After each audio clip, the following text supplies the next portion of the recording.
سلام، من دکتر نوید خپلواک هستم و امروز در مورد غده پروستات، شکل و اناتومی غده پروستات، وظیفه غده پروستات و بزرگ شدن غده پروستات، خصوصا بزرگ شدن خوشخیم غده پروستات گپ میزنیم. پروستیت گلند و بیناین پروستاتیک هایپرپلیزیا. خب، پروستات یک غده مخروطی شکل است و در زیر مثانه موقعیت دارد، یا یورینری بلادر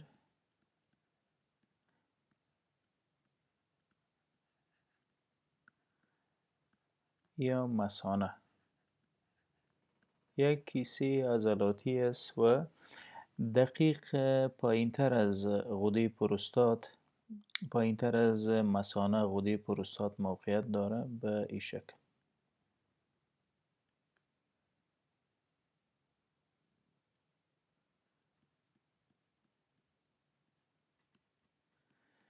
خب، یک غده مخروطی شکل است. این شد غده پروستات ما. غده پروستات تقریبا 70% در ساختمان خود عضلاتی است، یعنی فایبروماسکولار و تنها 30% از غده پروستات، تقریبا در حدود 30% از جسامت غده پروستات گلندولر یا غدوات تشکیل میده که از غده پروستات ترشحات خیلی عالی صورت میگیره که برای زنده ماندن سپرم یا منی خیلی مهم است. خب، پایین تر از یورونری بلادر یا از مثانه، این ناحیه تا اینجا هم پروستات است.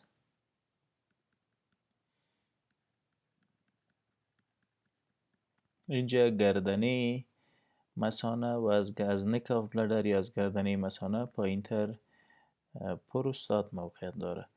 در داخل پروستات یورثرا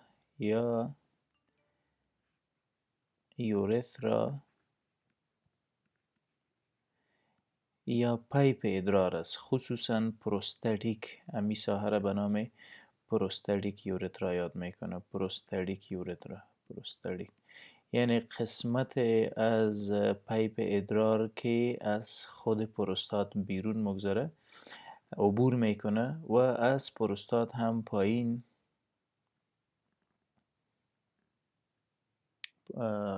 یورترا دوام میکنه و مجرای ادرار بالاخره تا محیط برقرار میسازه.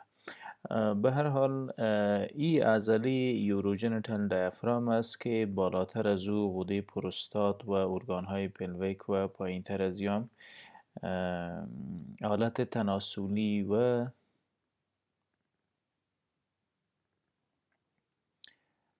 تناسلی و سکروتم است. خب، این هم پایپ ادرار که بالاخره ادرار به محیط بیرونی هدایت میده.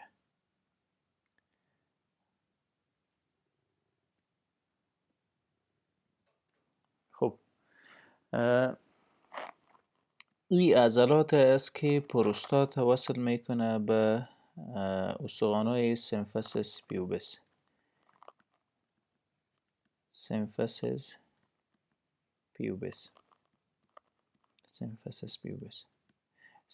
پیوبس کجا را میگه؟ ما شما دقیق اگر امین از اگر متوجه هستین، دستتان به زیر پایین ناف ببرین، ساحه شخ و استخوانی را که احساس میکنین امی پایین تر از ناف و بالاتر از مون پیوبس یا موهایی که در بالاتر از آلت تناسلی موقعیت داره، امی ساحه را به نام سمفیسس پیوبس یاد میکنه. از استخوان از این ساحه به خود پروستات، به دو طرف پروستات عضلات رفته و وظیفه از این عضلات هم استحکام غده پروستات است. این عضلات به نام پیوبو پروستاتیک لگامنت یاد میکنه. پیوبو پروستاتیک لگامنت.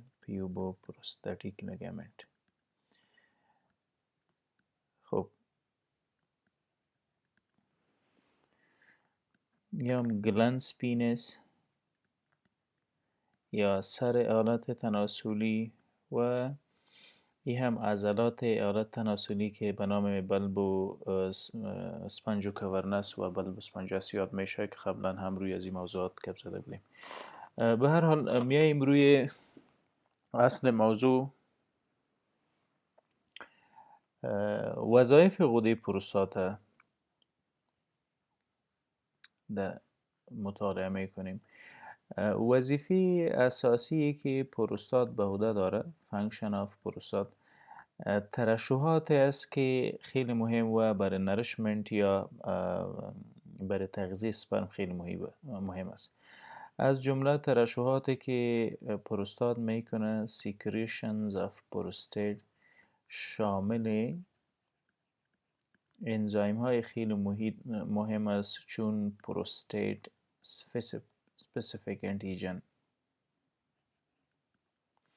زمانی که غده پروستات کلانتر شوه ممکن تغییرات خیلی زیاد در PSA به وجود نمیه، ولی اگر غده پروستات مبتلا به سرطان شد یا اسباب سرطانی داشت در داخل پروستات، پروستات سپسیفیک انتیژن بلند میره. اما قسم پروستاتیک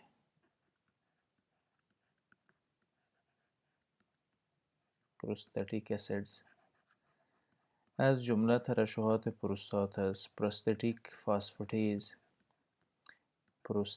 فاسفاتیز انزایم خیلی مهم است.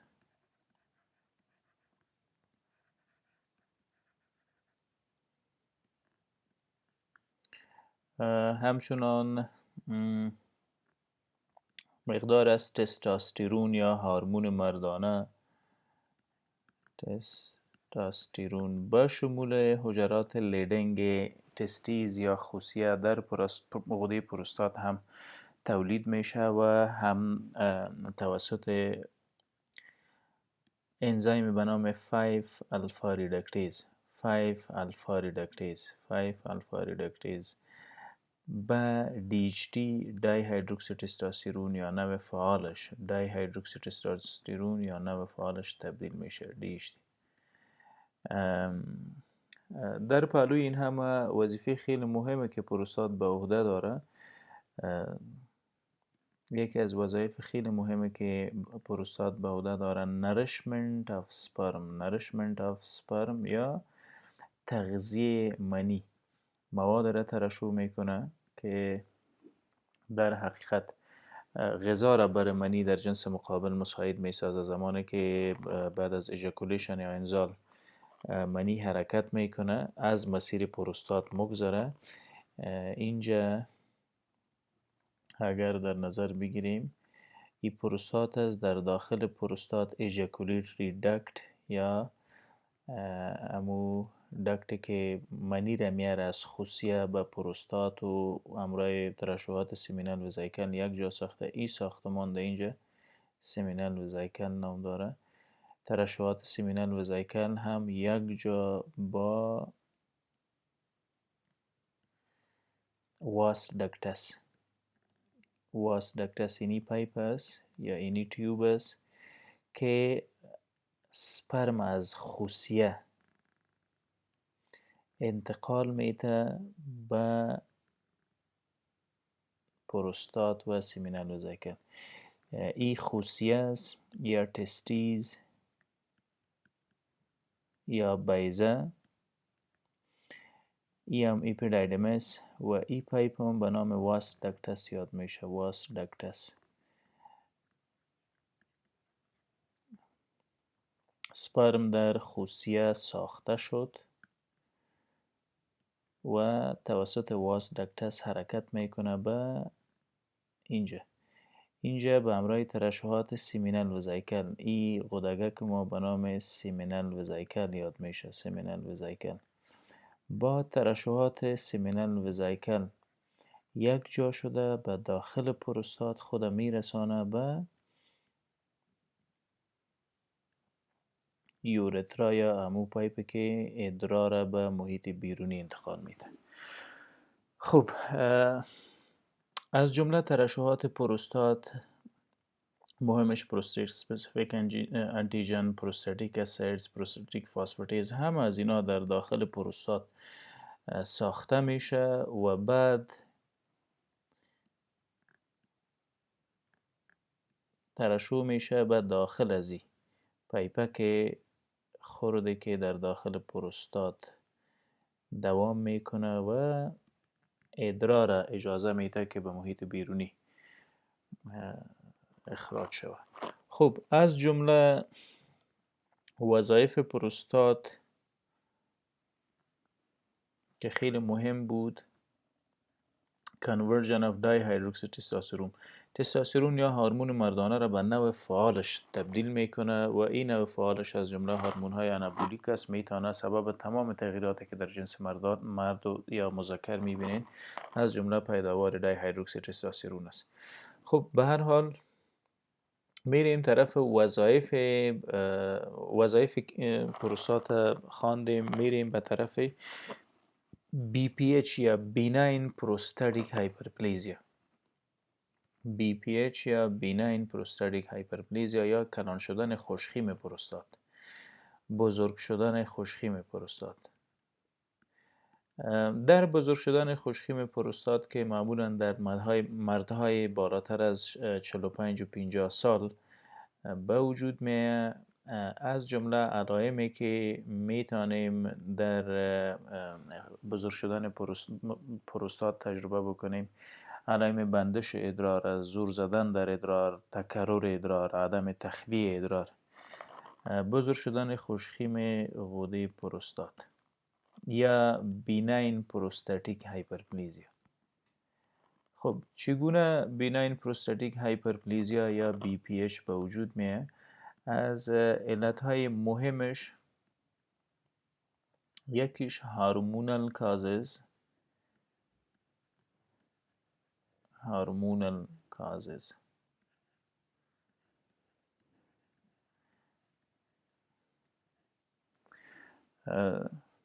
از ما در بدن خود دو نوع هورمون داریم در مجموع: هورمون های آنابولیک و هورمون های کاتابولیک. هورمون های آنابولیک از جمله هورمون هایی هستند که سبب نموی بدن، سبب گروت یا تکثر حجرات میگرده، و هورمون های کاتابولیک هورمون هایی است که در خرد کردن و تجزیه کردن و از بین بردن ها رول مهم داره.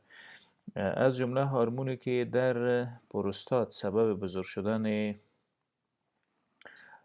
خوشخیم پروستات میگرده و ریشه در هورمون های بدن داره، یکشم تستوسترون است.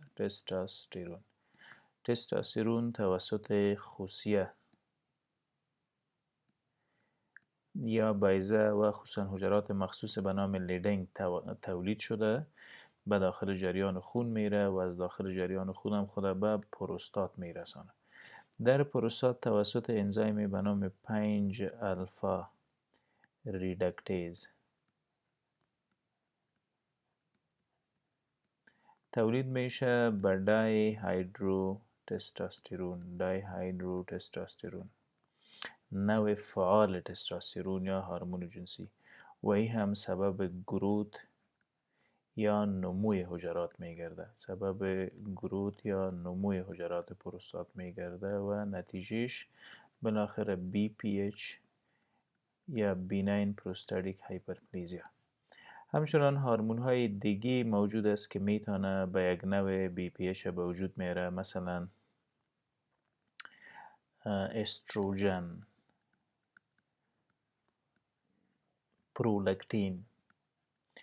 اگر مقدار این هورمون ها در خون یا در بدن مردها بلندتر رفت، بلندتر ماند، بالاخره در دراز مدت میتونه سبب بزرگ شدن خوشخیم پروستات یا بیناین پروستاتیک هایپرپلیزیا بگرده.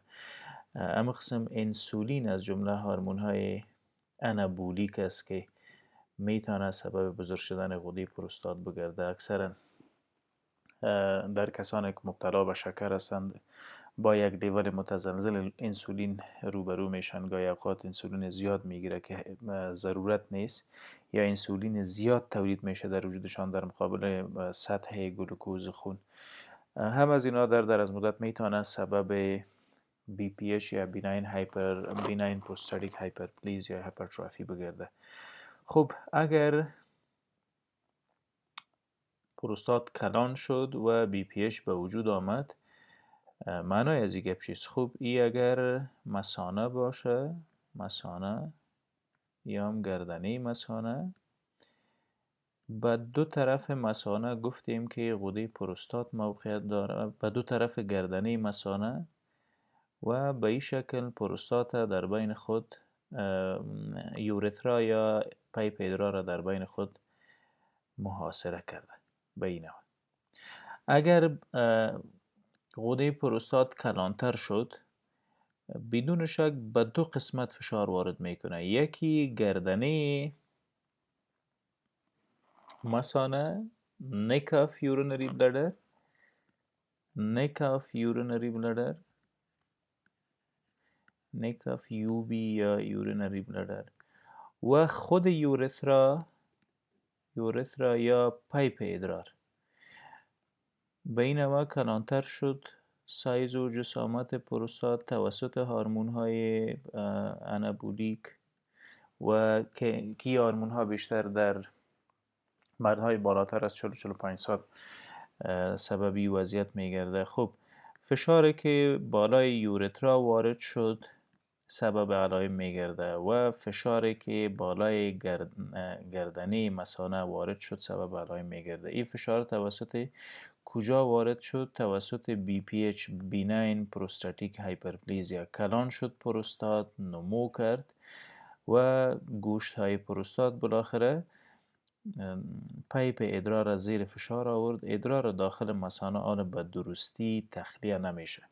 میریم به طرف علائمی که برمیخیزه از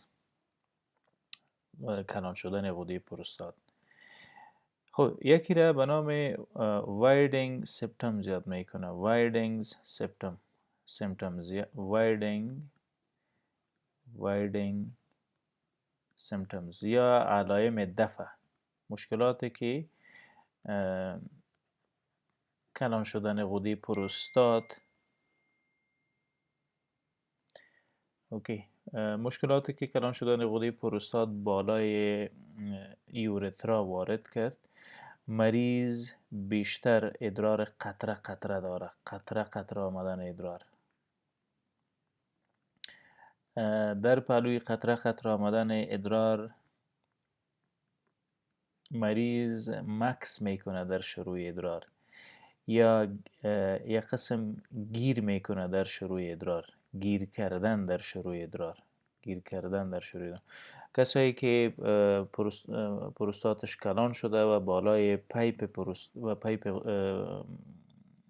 ادرار فشار وارد کرد، به خاطر فشاری که از عضلات غده پروستات بالای پایپ ادرار وارد شده، در شروع مریض زور میزنه که ادرار یک چیز بیرون بیایه، قطره قطره بیرون میایه. بعد بعض انسان ها در شروع ادرار مکس میکنه، زور میزنه و یک قسم فکر میکنه که گیر مانده ادرارشان، و در پهلوی این همه قطع و وصل شدن ادرار، همه از اینا به خاطر کلان شدن یا بزرگ شدن غده پروستات و فشار وارد کردنش هم بالای پایپ ادرار در داخل پروستات به وجود میه. اگر احیانا پروستات بالای مثانه یا گردنی، علائم پروستات بالای گردنی مثانه مطالعه بکنیم، تکرر ادرار یعنی بار بار رفتن به تشناب از جمله علائمی است که بنابر وارد شدن فشار توسط پروستات بالای گردنی مثانه به وجود میه. اما قسم سریع رفتن، urgency and frequency، سریع رفتن به تشناب از جمله علائمی است که در زیر فشار بودن گردنی مثانه احساس میشه. اما قسم شب بیداری از شب ادراری و شب بیداری به خاطر کلان شدن غده پروستات. یعنی بار بار شب از خواب شیرین میخیزیم و میریم به تشناب. در تشناب هم میبینیم که به خاطر بیرون آوردن یا بیرون کشیدن ادرار زور میزنیم، قطره قطره میایه، به صورت درست نمیایه. اگر مدت ها از این وضعیت مگذره، بالاخره در بعض مریض ها عدم کنترل ادرار به وجود میاد. در بعض مریض ها عدم کنترل ادرار، در عدم کنترل ادرار یا urinary incontinence مریض نمیتونه ادرار خود بگیره و در کمترین فرصت اگر به تشناب نمیرسه، ادرار در میریزه ازش، در تنبان مریض میریزه و مشکل اجتماعی کلان را به مریض برپا به وجود میاره. خب اگر پروستات کلان شد چگونه معالجه بکنیم؟ قبل از معالجه پروستات باید روی علائم هم گفتیم چگونه تشخیص صورت بگیره، دیاگنوسیس یا تشخیص. برای تشخیص کلان شدن پروستات، دیجیتال ریکتال اگزامینیشن یکی از معاینه که بیشتر و آسانتر ما را به تشخیص وضعیت میرسانه. دیجیتال ریکتال اگزامینیشن. در دیجیتال ریکتال اگزامینیشن دکتر توسط انگشت خود از طریق مقعد میره و پروستات معاینه میکنه. اگر کلان بود، بی پی اچ در زیر انگشت دکتر معاینه کننده به شکل دانه های گندم پوندیده احساس میشه. دیجیتال ریکتال اگزامینیشن. خوب چگونه این معاینه ممکن است؟ هم فرضاً مثانه، به دو طرف گردنه مثانه غده پروستات، از داخل غده پروستات هم پایپ ادرار عبور میکنه. ای هم یوروژنیتال دیافرام. به عقب مثانه کانال مقعد و رکتم موقعیت داره. ای هم رکتم است. معالج یا دکتر اگر شک کرده که مریض علائم داشت و بعد پروستات باید معالجه کنه، توسط انگشت اندکس یا انگشت شهادت خود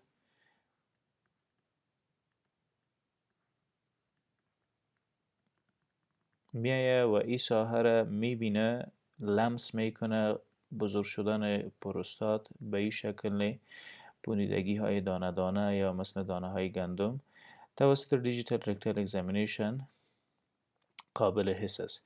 اما قسم ابدامین پلویک التراساوند، خصوصا پلویک التراساوند در مورد جسامت و وزن پروستات میتونه معلومات خوب را ارائه کنه. معاینه پروستات سپسیفیک انتیژن در خون هم در موجودیت سرطان های پروستات کمک خیلی خوب میکنه. بعض معاینات است که فلو آف یورین یا جریان ادرار، قوت جریان، شدت جریان مطالعه میکنه که هم از اونا به یک نوع نشان دهنده کلان شدن یا بزرگ شدن خوشخیم غده پروستات است. پروستات در داخل خود به نام ایجاکولیتری دکت یک اوپننگ داره، یک ساحه داره که اجازه میده منی و ترشحات سیمینال وزایکل به محیط بیرونی خصوصا به جنس مخالف انتقال بکنه تا حمله به وجود بیاره. ای ایجاکولیتری دکت است و ای هم سیمینال وزایکل و ایجاکولیتری دکت هم به این نوع به از یوروژنیتال دیافرام پایین تر به خوسیه وصل است. در خوسیه هم در جایی که سپرم ساخته میشه. به هر حال میریم به طرف بعد از معاینه معالجه وضعیت میکنیم. چگونه تداوی صورت میگیره؟ خب ما دو نوع معالجه داریم برای پروستاتی که کلان شد. معالجهش دو نوع ممکن است: توسط ادویجات مدیسنز و اگر نتیجه نداد ادویه، در او صورت برای پروستات جراحی خیلی نتیجه خوب میده. surgical treatment.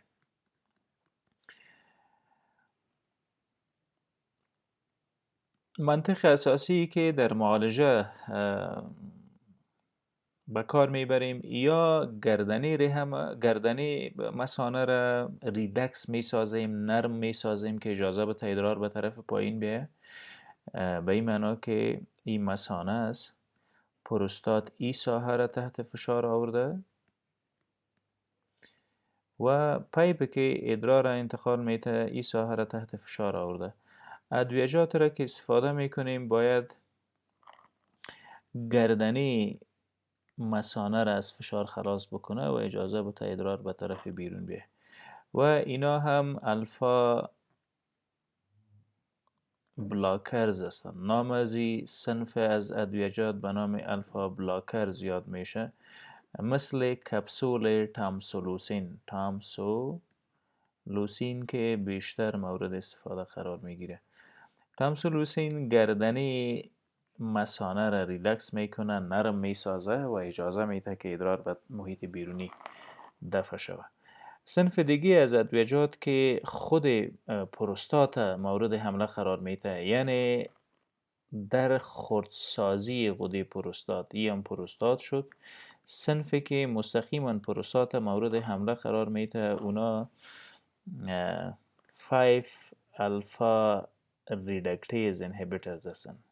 5 الفا ریدکتیز انهیبیترز یا الفا ریدکتیز انهیبیترز. این ریدکتیز انزایم است که تستوسترون تبدیل میکنه به دای هیدروکسی تستوسترون. تستوسترون چیست؟ هورمون است. تستوسترون هورمون مردانه است که توسط خصیه و بعض از حجرات پروستات، حجرات کبد، حجرات پوست بدن ما تولید میشه، داخل جریان خون میره، از داخل جریان خون هم خود میرسانه به پروستات و جاهایی که مورد ضرورت است. پروستات هم توسط انزیم به نام 5 الفا ریدکتیز تستوسترون تبدیل میکنه به دای هیدرو تستوسترون. این نوع فعال تستوسترون است و این نوع است که بالاخره میره به داخل حجرات و فعالیت اساسی خود که انابولیک است، یعنی ساخت و ساز از او را باید به وجود بیاره، DHT یا دای هیدروکسی تستوسترون.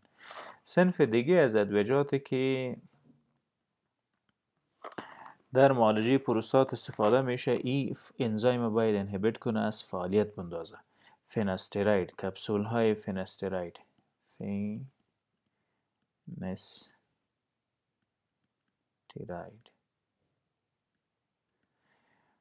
از جمله ادویجات است که فعالیت انزیم 5 الفا ریدکتیز کم میسازه، مطلق توقف میده و این بالاخره اجازه میده که پروستات نرم شوه یا به اصطلاح عام شفتر شوه و در داخلش پایپ ادرار هم اجازه پیدا بکنه که ادرار به محیط بیرونی انتقال بکنه. همچنان میتونیم کمباینیشن هر دور استفاده بکنیم، یعنی در عین مریض از کپسول فیناستراید استفاده بکنیم، از طرف شب فیناستراید به مریض بدهیم و از طرف روز هم اگر شدت زیاد بود از طرف روز هم تامسولوسین به مریض بدهیم. ممنون.